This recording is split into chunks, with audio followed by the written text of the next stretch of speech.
The wedding had been beautiful. Friends and family danced. The future looked bright. Ada believed she had married the kindest man she had ever known. His name was Emeka. For the first few weeks, marriage felt like a dream. But dreams sometimes hide storms. One evening, Ada carefully arranged dinner on the table. "You're home," she smiled.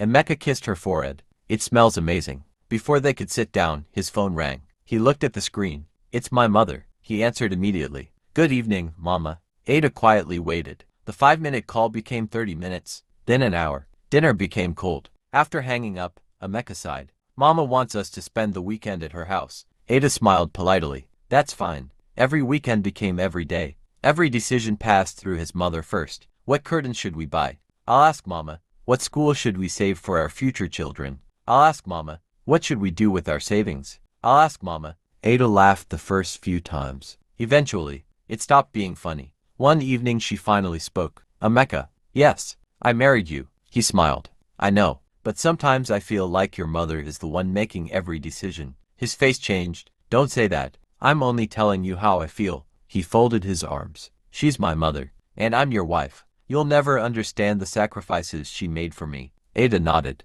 "I respect that, but marriage means we're building our own home." Emeka stood. "I will never choose between my wife and my mother." Ada answered quietly. "I'm not asking you to choose. I'm asking you to lead." If this story is touching your heart, don't forget to like this video and subscribe.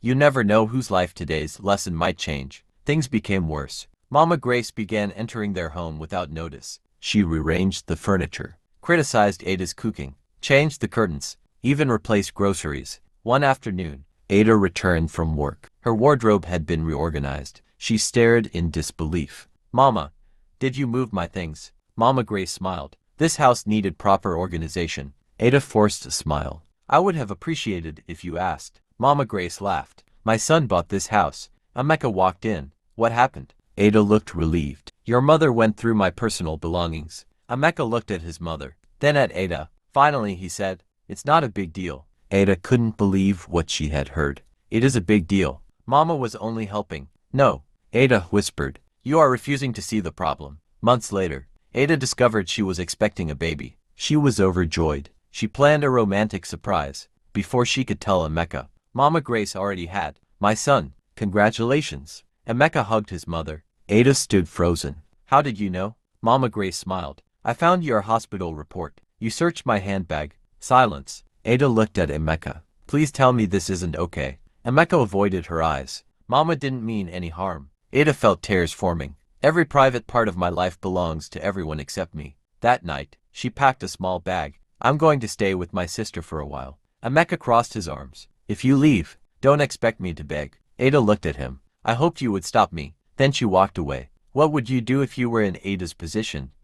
Tell us in the comments before the story continues. Without Ada, the house felt empty. Meals disappeared. Laughter disappeared. Peace disappeared. Mama Grace tried to take over completely, but she wasn't young anymore. She became ill. Emeka suddenly had to balance work, hospital visits, cooking, cleaning, paying bills. For the first time, he understood everything Ada had quietly carried. One evening he sat alone, looking at their wedding photo. His friend David visited. "You look exhausted." "I am." "What happened?" "I thought I was honoring my mother." David nodded. "And?" "I forgot to honor my wife." David looked at him. A wise son loves his mother. A wise husband protects his marriage. Those words stayed with Emeka. At the hospital, Mama Grace held her son's hand. "I have something to tell you." Emeka smiled weakly. "What is it?" "I was wrong." He looked surprised. "I kept interfering because I was afraid." "Afraid of what?" "Afraid of losing my son." She wiped away tears. "But instead, I helped you lose your wife."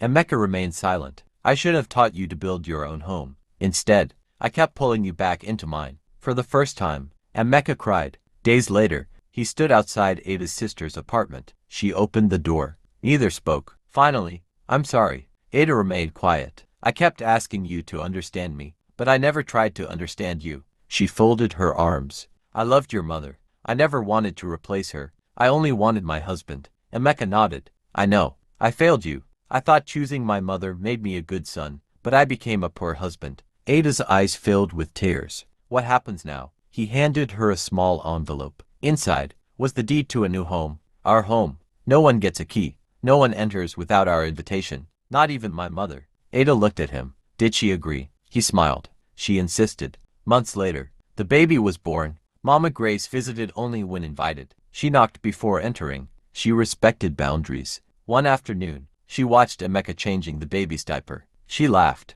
My little boy finally became a man. Emeka smiled. No, Mama, I finally became a husband. Ada walked over and held his hand. The family sat together, not because someone controlled everyone else, but because everyone respected one another. Sometimes, choosing your spouse doesn't mean rejecting your parents. It means understanding that marriage creates a new family, and healthy love requires healthy boundaries.